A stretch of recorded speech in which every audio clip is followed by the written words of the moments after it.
കേന്ദ്ര ബജറ്റിൽ സ്വർണവുമായി ബന്ധപ്പെട്ട സുപ്രധാന തീരുമാനങ്ങൾ ഉണ്ടാകാൻ സാധ്യതയുണ്ടെന്ന റിപ്പോർട്ടുകൾ. ബജറ്റിൽ സ്വർണത്തിന്റെയും എക്സ്ചേഞ്ച് ട്രേഡഡ് ഫണ്ടിന്റെയും നികുതി നിരക്കുകൾ ധനമന്ത്രി നിർമ്മല സീതാരാമൻ പരിഷ്കരിക്കാനാണ് സാധ്യത.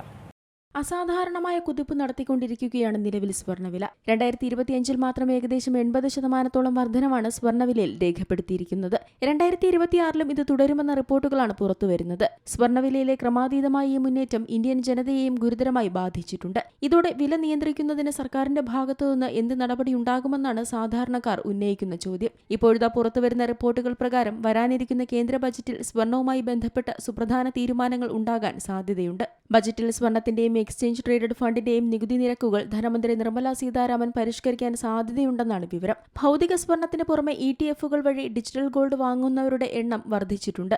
ഇവയ്ക്ക് പുറമെ സോവറിൻ ഗോൾഡ് ബോണ്ടുകളായും സ്വർണത്തിൽ നിക്ഷേപിക്കാവുന്നതാണ്. ഇവ വഴി നിക്ഷേപം നടത്തുന്നവർക്ക് അധിക ആനുകൂല്യങ്ങൾ ലഭ്യമാക്കാൻ കോർപ്പറേറ്റ് സ്ഥാപനങ്ങൾ സമ്മർദ്ദം ശക്തമാക്കിയിട്ടുണ്ട്. സ്വർണ്ണവിലയിൽ ഉണ്ടാകുന്ന കുതിപ്പ് റീറ്റെയിൽ വിൽപ്പനയെ പ്രതികൂലമായി ബാധിച്ചു. അതിനാൽ തന്നെ GST കുറയ്ക്കണമെന്നാണ് ഗോൾഡ് ആൻഡ് സിൽവർ മെർച്ചന്റ് അസോസിയേഷന്റെ ആവശ്യം. 3% നിന്ന് 1.5% GST കുറയ്ക്കണമെന്ന് കാണിച്ച് സംഘടന ധനമന്ത്രിക്ക് നിവേദനം നൽകിയിട്ടുണ്ട്. GSTയിൽ കുറവ് സംഭവിക്കുന്നത് സ്വാഭാവികമായും ജ്വല്ലറി വ്യാപാരത്തെയും പ്രോത്സാഹിപ്പിക്കും. എന്നാൽ ഇന്ത്യൻ രൂപയുടെ മൂല്യം ദിനംപ്രതി ഇടിയുന്നത് സ്ഥിതിഗതികൾ മോശമാക്കുകയാണ്. രൂപയുടെ മൂല്യം താഴോട്ട് പതിക്കുന്നത് സ്വർണ്ണവില ഇനിയും വർദ്ധിക്കാൻ കാരണമാകും. ഇന്ത്യൻ വിപണിയിൽ നിന്ന് നിക്ഷേപകർ പിൻവാങ്ങുന്നതാണ് വില വർധനവിന്റെ പ്രധാന കാരണം. രൂപയ്ക്ക് കരുത്തേകാൻ RBI സ്വീകരിക്കുന്ന നടപടികളും നിർണായകമാണ്.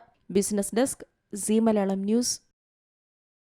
ഏറ്റവും പുതിയ വാർത്തകളും വിശേഷങ്ങളും വിരൽത്തുമ്പിലറിയാൻ സീ മലയാളം ന്യൂസ് എല്ലാ ഡിജിറ്റൽ പ്ലാറ്റ്ഫോമുകളിലും ലഭ്യം.